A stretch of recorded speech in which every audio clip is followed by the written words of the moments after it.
70 വയസ്സൊക്കെ കഴിഞ്ഞ് നല്ല സുന്ദരിയായ ഒരു അമ്മയാണ്. അതേപോലെയുള്ള ഉദാഹരണങ്ങൾ ഞാൻ കണ്ടു. പിന്നെ ഇവിടെ തിരുവനന്തപുരത്ത് തന്നെയാണെന്ന് തോന്നുന്നു, തട്ടുകട നടത്തി LLBക്ക് പഠിക്കുന്ന ഒരു വിദ്യാർത്ഥിനിയെക്കുറിച്ച് ഞാൻ കേട്ടു. അതേപോലെ നമ്മുടെ മുന്നിൽ എത്രയോ വിദേശത്ത് പഠിക്കാൻ പോയിട്ട് അവിടെ പാർട്ട് ടൈം ജോലി ചെയ്ത് പഠനവും ജോലിയും ഒന്നിച്ചു കൊണ്ടുപോകുന്ന ഒരുപാട് പേരുണ്ട്.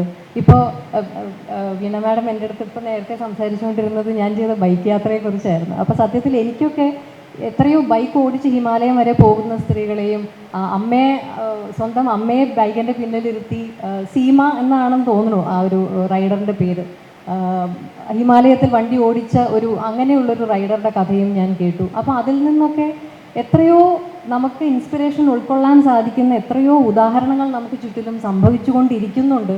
അതൊക്കെ കാണുമ്പോൾ എനിക്ക് വലിയ പ്രതീക്ഷയാണ് തോന്നുന്നത്. വിവാഹം എന്നുള്ളത് ഒന്നിൻ്റെയും അവസാന വാക്കല്ല എന്നുറക്കെ പ്രഖ്യാപിക്കാൻ ധൈര്യം കാണിക്കുന്ന കുട്ടികൾ ഇന്നുണ്ട്.